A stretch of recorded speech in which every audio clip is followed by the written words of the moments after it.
আজ ঘুরতে গেছিলাম চুয়াডাঙ্গা জেলার ঐতিহ্যবাহী আলমডাঙ্গা হোন্ডা হাটে।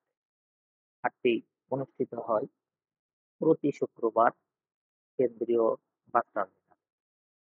এই হাটের উল্লেখযোগ্য বৈশিষ্ট্য হচ্ছে যে এইখানে বিভিন্ন ব্র্যান্ডের, বিভিন্ন মডেলের এবং বিভিন্ন দামের আপনারা চাইলে নিজের পছন্দ মতো বিভিন্ন দামের হোন্ডা যাচাই বাছাই করে কিনতে পারবেন। এই হাটে সকল হোন্ডার আর বৈধ কাগজপত্র আপনাকে সরবরাহ করবে যাতে আপনার লাইসেন্স করতে কোনো রকম ঝামেলা না হয়।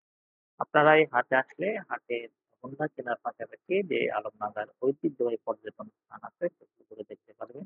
বিশেষ করে দ্বিতল রেলওয়ে স্টেশন যেটা আলমডাঙ্গার ঐতিহ্য, তাছাড়া বধ্যভূমি যেখানে গেলে আপনি ১৯৭১ সালে মুক্তিযোদ্ধাদের উপর নির্মম অত্যাচারের ইতিহাস।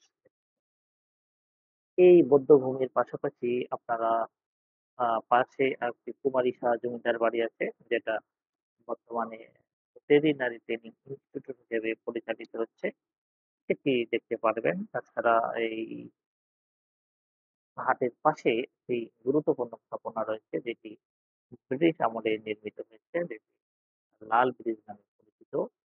এই ব্রিজটা আপনারা দেখতে পারবেন। তাই আপনাদের সকলকে এই আলমডাঙ্গা হোন্ডার হাটে আমন্ত্রণ রইলো। আপনারা দেশের বিভিন্ন প্রান্ত থেকে হাটে আসতে পারবেন। আল্লাহ হাফেজ।